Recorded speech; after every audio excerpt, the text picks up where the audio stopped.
Time to talk some SEC football with Josh Parcell. You can join him on College Football Country. That's cfbcountry.com. And we're talking SEC, Georgia, Tennessee. The Bulldogs, at least through September, have seemed to establish themselves as the best team in the East. They're taking on Tennessee.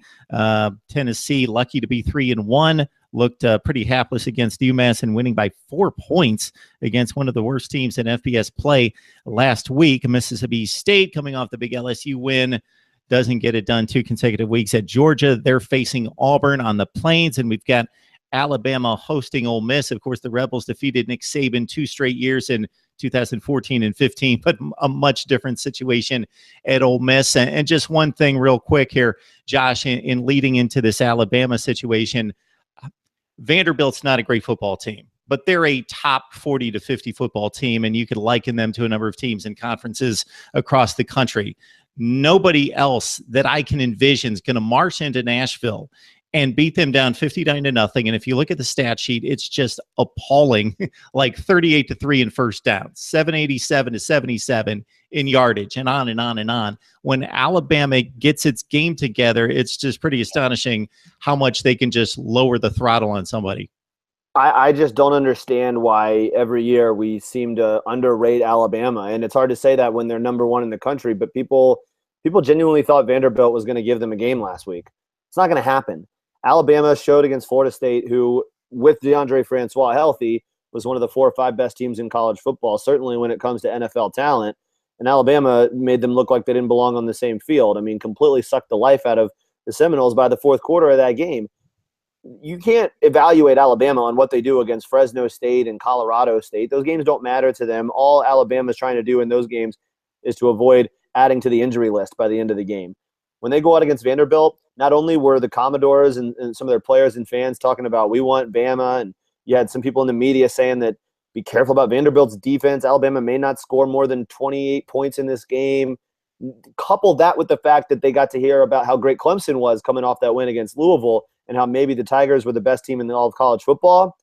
Alabama was ready to play, and they're going to be ready to play again this week against Ole Miss, because this is a team, like you said, that's won twice in the last few years against this team, has always been a thorn in Alabama's side. Nick Saban even alluded to it earlier this week that you always kind of have an edge when you think that when the other team thinks they have your number, Alabama's number, and it's just not going to go down that way on Saturday or the rest of the season. This may be, and it's hard to say this, hard to believe this may be the best Alabama team Nick Saban has had because of how dynamic and how multiple they are on offense, combined with a defense that's as good as it always has been. Josh, is Georgia the best team in the East? Is it significant? Yeah. I don't think it's close.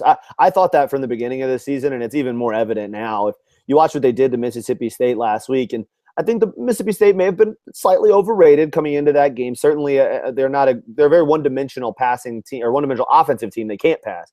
I think that Georgia's defense is so fast and so ferocious, and some of their open field tackling in that game was just, I mean, it really catches your attention, and you think, okay, this is a team that push comes to shove against Alabama, maybe they can stand toe-to-toe. So the defensive side, I think they're as good as anybody in the league. And on offense, all of a sudden, this Jake Fromm kid can play, all right? And they've managed him very well. They've relied on the running game. They've got 3 great running backs, similar to Alabama. They've got Nick Chubb, Sonny Michel, and DeAndre Swift. Swift may be the best one of all 3 as a freshman. That's scary to think.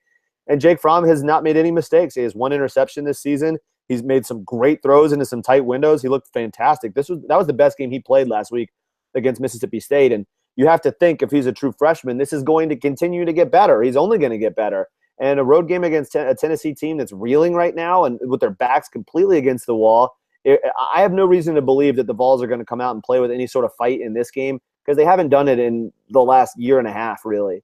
I think the Georgia rolls in this game. I know some people think this is a trap line. It's around 7, 7.5, even 8 now some places. I may be nervous to put money on Georgia just because these are the games where something weird happens and Tennessee does get that backdoor cover. But, boy, I mean, Georgia's the class of the SEC East, and looking at that schedule, they look like an 11 or maybe even a 12-win team.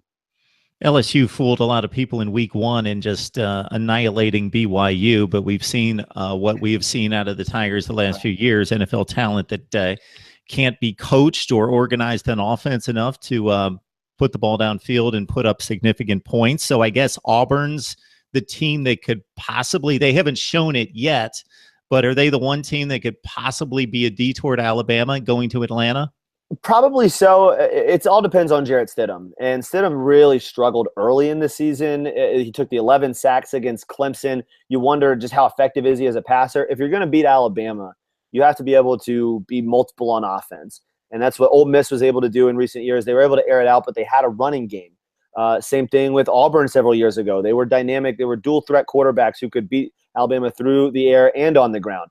Jarrett Stidham played better against Missouri. He only attempted 17 passes, but they're going to need him to be a threat as a vertical downfield passer against Alabama. They have the running game to be able to contend, but as we know, nobody's running and beating Alabama. LSU hasn't been able to do it in recent years. Georgia hasn't been able to do it. Nobody is able to just line up, run the football straight ahead, and beat Alabama. I don't see anybody in the SEC West who's really capable of doing that this season, and if a team is going to beat Alabama in the West, it's going to be Auburn if Jarrett Stidham can make plays as a thrower, not just as a runner.